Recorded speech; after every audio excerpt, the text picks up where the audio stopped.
کامران ٹیسوری سندھ کے گورنر نہیں رہے، ان کو گورنرشپ سے ہٹانے کے لیے کیا کچھ ہوتا رہا، کیسے ہوتا رہا، ان کا دور کیسا رہا، تمامی معاملات پہ بات کریں گے۔ میرے ساتھ سینئر صحافی تجزیہ کار فیض اللہ خان صاحب موجود ہیں، ان سے پوچھیں گے کہ 3-4 روز پہلے تک تو وہ گورنر ہاؤس میں کچھ دعوت کے لیے گئے تھے، آنے کے بعد بڑے اطمینان کے ساتھ انہوں نے ایک پوسٹ بھی لکھی جس میں انہوں نے گورنر کی تعریف بھی کی، ان کے عوامی انداز کے حوالے سے بھی ان کو سراہا گیا۔ لیکن اچانک ایسا کیا ہوا، کیا کھچڑی پک رہی تھی، کیا پلاؤ پک رہا تھا، کیا کچھ ہوتا رہا، فیض اللہ خان صاحب سے پوچھتے ہیں۔ فیض بھائی بہت شکریہ آپ کے وقت کا۔ فیض بھائی آپ تو مختلف جگہوں پہ جاتے رہتے ہیں، ایم کیو ایم شاید آپ کی بیٹ نہیں ہے، لیکن سیاسی حالات معاملات تجزیہ تو ظاہر ہے کہ صحافی کرتے ہی رہتے ہیں۔ آپ گورنر ہاؤس کیا کرنے گئے تھے؟ گورنر ہاؤس ہم گئے تھے افطار کی دعوت پہ، اور وہاں سے دعوت آئی تھی کور کرنے کے لیے یا ذاتی؟ نہیں، صرف یعنی دعوت تھی، کچھ لوگوں کو انہوں نے بلایا تھا، تو اس میں وہ افطار بھی تھی، اور جس طرح وہ ایونٹ ہوتا ہے بہت سارے لوگ، عام لوگ جو اس افطار میں شریک ہوتے ہیں وہ بھی تھے، اور پھر ہم ان کے ساتھ افطار کرنے چلے گئے تھے۔ اس میں ایک کونسل جنرل بھی تھے اور دیگر کچھ صحافی بھی تھے، کچھ اور لوگ بھی معززین کی افطار؟ جی۔ تو بس اس افطار کے بعد پھر ان کے ساتھ ایک میٹنگ ہوئی، انہوں نے کچھ وقت دیا، تو اس میں بہت ساری باتیں ہوئی تھی، اور جب وہ گفتگو ہو رہی تھی تو اس دوران بڑے وہ ریلیکس تھے، بہت ایزی تھے، جو یعنی جو ان کا فوٹوگرافر آتا ہے تصاویر بنانے، تو اس کو بھی انہوں نے بھیج دیا، اور اس وقت انہوں نے ہم سے ڈسکس کیا کہ کس طرح سے عید کے بعد ان کی کیا پلاننگز ہیں، یہاں پر جو IT کے پروگرامز ہو رہے ہیں نوجوانوں کے لیے اس کو کیسے بڑھایا جا رہا ہے، اور مزید کیا چیزیں کرنے جا رہے ہیں۔ پھر جو گورنر ہاؤس میں ایک کانفرنس ہوئی تھی، یعنی کہ بینگ صحافی آپ کا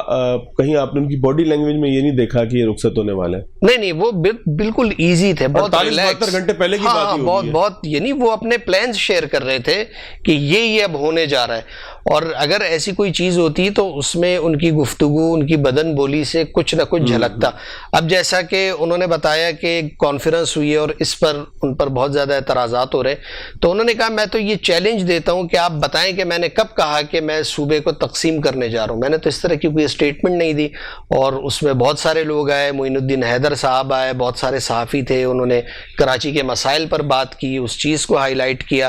تو میں کوئی سیاست نہیں کر رہا، میں تو جو لوگوں کی آواز ہے اس کو پہنچا رہا ہوں۔ اچھا، اس سے پہلے بھی وہ اتفاق سے ایک ملاقات میری ہوئی تھی کچھ عرصہ قبل، گزشتہ سال، تو اس میں بھی وہ یہ کہتے تھے کہ جو مراد علی شاہ صاحب ہیں یا سندھ گورنمنٹ ہے، وہ ان سے اس بات پر نالا ہے کہ کس طرح سے وہ عوامی انداز میں گورنر ہاؤس کو استعمال کر رہے ہیں۔ تو وہ کہتے تھے کہ آپ نے گورنر تو پہلے بھی بہت دیکھے ہوں گے نا، یہاں زبیر عمر صاحب بھی گورنر تھے، یہاں عشرت العباد صاحب 14 سال گورنر رہے، اس دوران اس سے آگے پیچھے یہ پھر آپ کی بیٹ ہے PTI، تو PTI کے صاحب بھی گورنر تھے، عمران اسماعیل صاحب۔ گورنر ہاؤس میں کوئی تبدیلی آپ نے دیکھی، اور یہ جو تبدیلی تھی اس کا کوئی سیاسی پرپس تھا، کوئی سوشل میڈیا کے اوپر کامران ٹیسوری صاحب کو اس کی پذیرائی چاہیے تھی، یا واقعی وہ خدمت خلق کے جذبے سے ایدھی صاحب کی طرح بہت شدید متاثر ہو گئے تھے؟ دیکھیے، گورنر ہاؤس جب یہ آئے، اس سے پہلے جو PTI کے بانی تھے انہوں نے یہ ویژن دیا تھا عمران اسماعیل کو، دیواریں ٹوٹنی تھی، ہم انتظار بھی ہونا تھا، میرے اور آپ کے تو پڑوس میں ہے۔ بالکل ہم دیکھتے ہیں، لیکن عمران اسماعیل صاحب وہ کبھی ہیوی بائکس پہ نظر آتے تھے اور ان کا الگ طرح کا ایک مزاج تھا، ہاں، تو وہ اس کو یہ ضرور ہوا۔ اچھا، یہ بھی صحیح ہے کہ جو IT پروگرام تھا اس زمانے میں بھی شروع ہو چکا تھا، اور گورنر ہاؤس کا ایک حصہ عوام کے لیے کچھ وقت کے لیے کھولا جاتا تھا، لیکن اس فلسفے کو پوری طرح اڈاپٹ اگر کسی نے کیا تو وہ کامران ٹیسوری تھے۔ یعنی انہوں نے، گورنر کے پاس کوئی خاص اختیارات نہیں ہوتے، اور وہ عہدہ جس طرح کا ہے بس میل ملاقاتوں تک محدود رہتا ہے، لیکن وہ اس سے ایک سٹیپ آگے چلے گئے۔ اور سوشل میڈیا کا تو بڑا دلچسپ معاملہ ہے۔ جب میں وہاں گیا تو جو اسٹیج سے جو صاحب ہوسٹ تھے، اس پروگرام کو ہوسٹ کر رہے تھے، تو وہ مختلف اعلانات کرتے، لوگ آتے، کوئی نعتیں پڑھتا، کوئی تقریر ہوتی، لیکن وہ ہر تھوڑی دیر کے بعد وہاں موجود جو افطار کے لیے آئے ہوئے لوگ تھے ان کو یاد کراتے کہ آپ فیس بک، انسٹا، ٹک ٹاک اور جتنے بھی سوشل میڈیا پلیٹ فارم ہے، ایکس، وہاں پر کامران خان ٹیسوری کو لائک کریں، فالو کریں، سبسکرائب کریں۔ اچھا، یہ فیض بھائی، آپ چونکہ خود سوشل میڈیا انفلوئنسر بھی ہیں کسی درجے میں، اس میں برائی ہے کوئی؟ کیونکہ میری بھی جو ان سے ملاقات ایک دفعہ ہوئی، جب وہ 2022 کی غالباً بات ہے، میں کسی مہمانوں کے ساتھ ان کے پاس گیا تھا، تو وہاں وہ بڑے فخر کے ساتھ اس کا تذکرہ کر رہے تھے کہ ان کے اتنے سبسکرائبر ہو گئے ہیں، اور وہ جب لائیو جاتے ہیں، چاہے وہ شعیب سے بال کٹوانے کے بعد جائیں یا جب بھی وہ لائیو جاتے ہیں، تو اس کے اوپر اتنے لوگ جو ہیں وہ آتے ہیں۔ مطلب ان کا یہ، جس طرح جو باقی اچیومنٹس وہ بتا رہے تھے کہ میں نے مارکی لگائی ہے، میں IT کورسز کروا رہا ہوں. شروع کرنے لگے تھے وہ ساری چیزیں, کچھ ہو گئی تھی, کچھ ہو رہی تھی. تو یہ قابل فخر چیز تھی ان کے لیے. ایک چیز جو میں یا ایون آپ کو بھی میں اپنے ساتھ ہی ملایا تھا, ہم جس کو ایک الگ سے رنگ دے رہے ہیں یا سمجھتے ہیں کہ یہ سبسکرائبر مانگنا یہ کوئی بری بات ہے, تو جو انفلوئنسرز ہیں آج کے دور کے, کیا ان کے لیے بھی ویسے ہی یہ معیوب ہے؟ دیکھیے دونوں میں فرق ہے نا. گورنر کا عہدہ ایک بالکل الگ ہے, اس کی حیثیت اگر وہاں سے یہ کسی نہ کسی درجے میں ذرا غیر سنجیدہ چیز سمجھی جاتی ہے نا اس عہدے کی مطابقت سے, اگر آپ اس کو تو جب آپ عوامی ہو تو پھر غیر سنجیدگی بھی تھوڑی سی آ جاتی ہے. ہاں تھوڑی سی وہ غیر سنجیدگی تو تھی نا, کچھ بیانات ان کے ایسے ہوتے تھے, تو وہ مطلب یہ نہیں ایسا کوئی گورنر تھا نہیں نا کہ آپ ہیئر ڈریسر کے پاس جا رہے ہیں, مطلب وہ ٹھیک ہے کوئی کام چھوٹا بڑا نہیں ہوتا تو اب وہاں جا رہے ہیں, کبھی پکوڑے تل رہے ہیں, تو لیکن میں یہ سمجھتا ہوں کہ ان کی جو میڈیا اٹینشن ان کی تھی وہ پوری طرح سے حاصل کرتے تھے توجہ. ان کی جو ٹیم تھی وہ ایسے ایونٹس مینیج کرتی تھی کہ اس کے نتیجے میں کامران خان ٹیسوری نمایاں ہوتے رہتے تھے. سندھ گورنمنٹ نے ان کو تھریٹ کہاں پر فیل کیا؟ کیا اس وجہ سے تھریٹ فیل کیا کہ وہ بہت عوامی ہو چکے ہیں؟ اگر وہ عوامی ہو گئے تو بھی کیا بگاڑ لیتے سندھ حکومت کا؟ دیکھیں اس میں ایک یہ ہوا تھا جو گورنر ہاؤس انہوں نے جس طرح عوام کے لیے کھولا نا, اب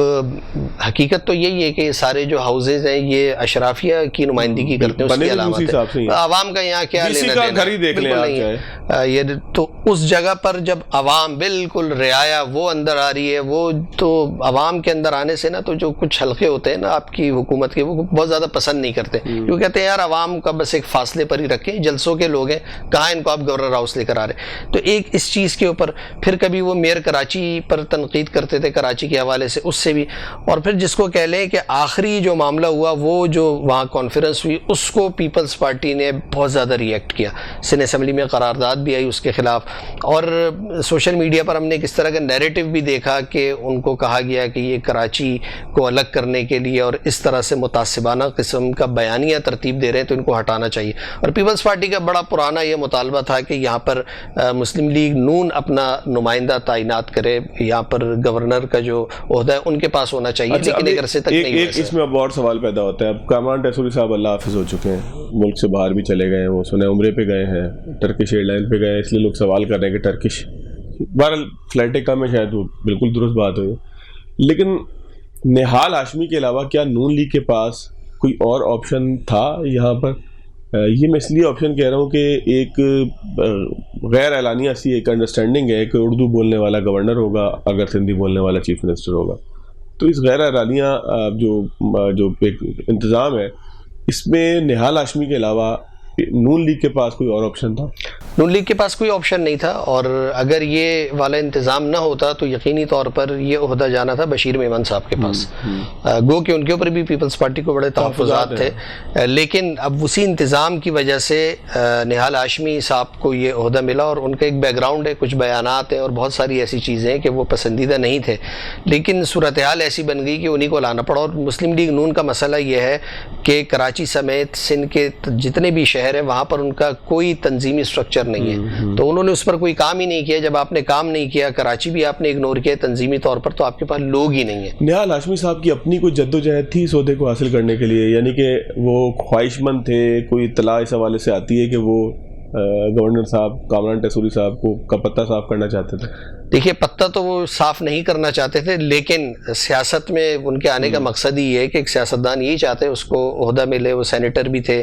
اور وہ گورنر شپ کے حوالے سے 2013 میں بھی جب گورنمنٹ بنی تھی مسلم لیگ نون کی, تب بھی وہ اپنے آپ کو سمجھتے تھے کہ وہ اس عہدے کے لائق ہیں, لیکن اب یہ کہ خود بخود قسمت کی دیوی مہربان ہوئی, اس طرح کے حالات بنے کہ ان کے سوا کوئی آپشن نہیں تھا, تو اس طرح سے ان کو پھر گورنر. فاروق ستار صاحب کا ایک بیان آیا, اب اس سوال میں دو حصے ہیں, دونوں کو اگر آپ ایڈریس کریں. ایک تو فاروق ستار صاحب کا ہی بیان آیا اور کسی کا نہیں آیا, مطلب کوئی ایم کیو ایم کے اندر ایک تھرتھلی نہیں مچی, آنا ہی انہی کا تھا, صرف فاروق ستار صاحب کا بیان آیا. حالانکہ فاروق ستار صاحب کی اپنی قربانی ان کی وجہ سے ہو چکی ہے ماضی کے اندر. اس کے بعد فاروق ستار صاحب کو چھوڑ کر یہ مل گئے تھے خالد مقبول صدیقی صاحب کے ساتھ کامران ٹیسوری صاحب. اگر ماضی تھوڑا سا زیادہ پرانی بات نہیں ہے, 4-5-6 سال پرانی بات ہے, الیکشن لڑے تھے سعید غنی کے خلاف, آپ کو یاد ہوگا. بالکل. فاروق ستار کے علاوہ کسی کا بیان نہیں آیا, تو کیا ایم کیو ایم بھی اس بات پر اطمینان کا اظہار کر رہی ہے, اس کے حلقے بھی اطمینان کا اظہار کر رہے ہیں کہ یار گیا تو کیا؟ دوسری بات, فاروق ستار صاحب نے جو بھڑک ماری ہے, کیا ایم کیو ایم کی یہاں پر ویسی پوزیشن ہے کہ وہ حکومتوں کو ہلا دے، جس طرح سے انہوں نے کہا کہ اب جواز ہی باقی نہیں رہا حکومت میں رہنے کا. بڑا بے غم کا پہاڑ نہیں ٹوٹ جاتا اس میں آپ کہیں کہ یار اب تو میرے زندہ رہنے کا جواز نہیں. فاروق ستار صاحب کامران ٹیسوری صاحب کی محبت کا جو کوہ گرہ ہے وہ بہت عرصے سے اپنے ناتواں کندھوں پہ لیے گھوم رہے، اور وہ جو اپنے بانی سے ان کی عقیدت تھی بس اس سے سمجھ لیں کہ کچھ کمی ہوگی، ہاں ایک آدھ درجے کا ہی فرق ہوگا. اور کامران ٹیسوری کی وجہ سے ان کی پارٹی میں یعنی لڑائی بھی دوستوں سے وہ الگ ہو گئے، انہوں نے اپنی ایک الگ چھوٹی موٹی ایک تنظیم کھڑی کر لی تھی.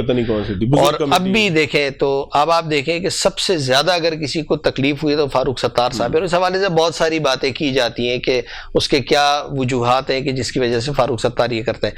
اچھا، جو ایم کیو ایم کے اندر چونکہ ایک دھڑے بندی تو موجود ہے نا، جس طرح سے پی ایس پی مرج ہوئی اس ایم کیو ایم پاکستان میں، وہ ایک اختلافات اب تو بہت سامنے کی چیز ہے. کبھی جلسے کی اناؤنسمنٹ پر آتے ہیں، کبھی وہ اجلاسوں کے اندر جو ہے نا تلخ کلامی، کبھی کارکن ایک دوسرے کے خلاف نعرے بازی، ہاتھا پائی تک معاملات پہنچتے ہیں، تو وہ چیز تو موجود ہے. تو یہ سب سے زیادہ جو قربت رکھتے تھے وہ ڈاکٹر فاروق ستار سے رکھتے تھے، اور ڈاکٹر فاروق ستار صاحب کوئی اس طرح سے اب وہاں پر لابنگ یا گروپ نہیں رکھتے ہیں کہ ان کی کوئی اہمیت ہو. تو جو باقی لوگ ہیں میرا خیال ہے ان کو کوئی اس کا کوئی بہت زیادہ غم نہیں ہوگا. ویسے بھی ٹیکنیکلی میں تھوڑا سا افغانستان والے معاملے پہ آ جاؤں.